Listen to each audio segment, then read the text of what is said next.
because although there are several power centers in the world, one is overwhelmingly dominant. As I said before, there's one country in the world that can issue sanctions, not only against countries, but sanctions against the world.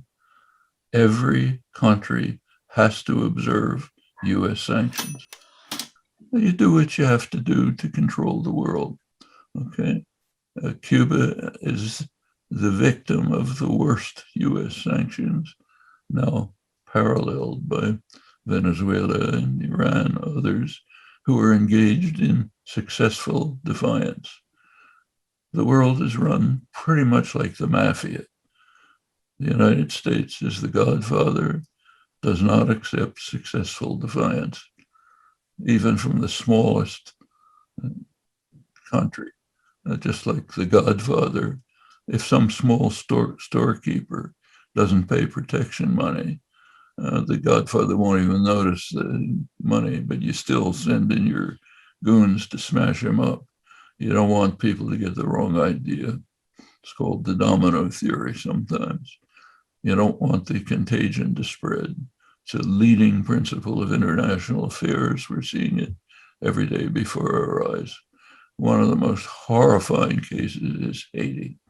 I don't know how much we want to go into this, but for almost 250 years, the United States has been torturing Haitians. The idea that there could be a free country in the Western Hemisphere was intolerable to the slave society, the United States. It was very threatening. All the countries of Europe tried to crush Haitian independence. US was the worst of all of them, refused even to recognize Haiti until 1862, when it recognized Haiti and Liberia for a very simple reason. Slaves were going to be liberated, and we had to have some way of throwing the Black population out of the country because they don't belong here. As Thomas Jefferson had put it, our country must be free of blot or mixture, must be pure white. So the Indians we just exterminate, and the Blacks we have to get rid of somehow. Okay, so send them to Haiti. Then comes a long series of interventions.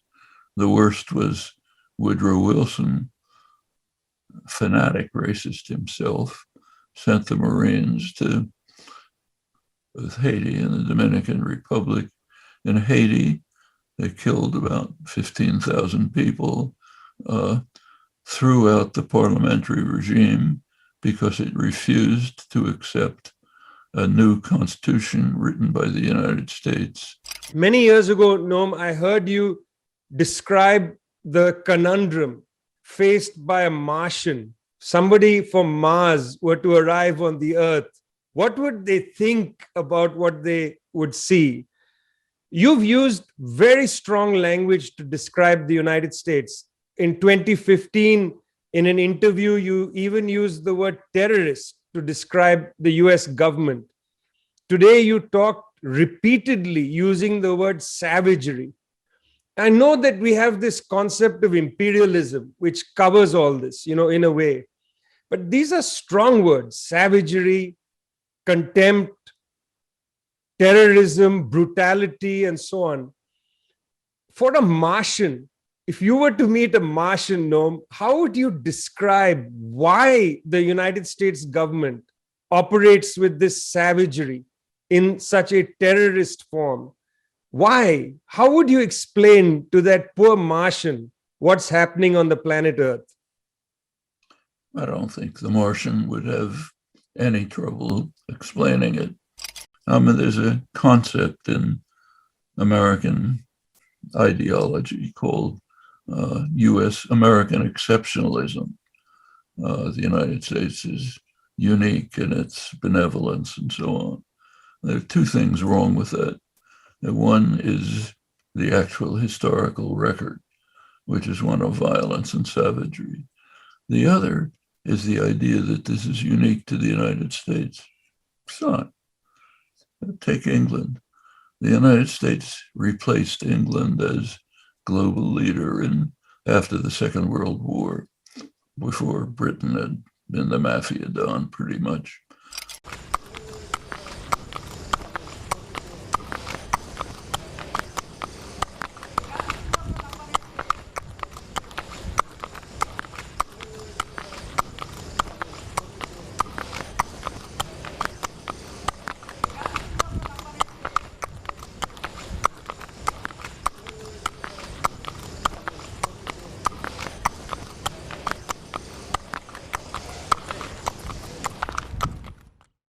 Internal security has a meaning.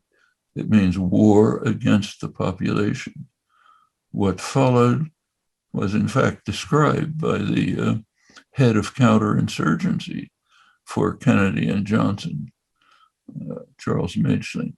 He said this decision changed US policy from tacit acceptance of the rapacity, violence, and terror of the Latin American military to direct participation in crimes resembling those of Himmler's death squads. That's imperialism. It's unique. We should recognize that there is no country in the world that has anything like the capacity of the United States to inflict brutal harm and violence everywhere in the world. Nobody else can impose sanctions. When the US imposes sanctions, they are third-party sanctions. Everyone has to live up to them, no matter how much they hate them. Nobody in the world can come anywhere near this kind of power and violence.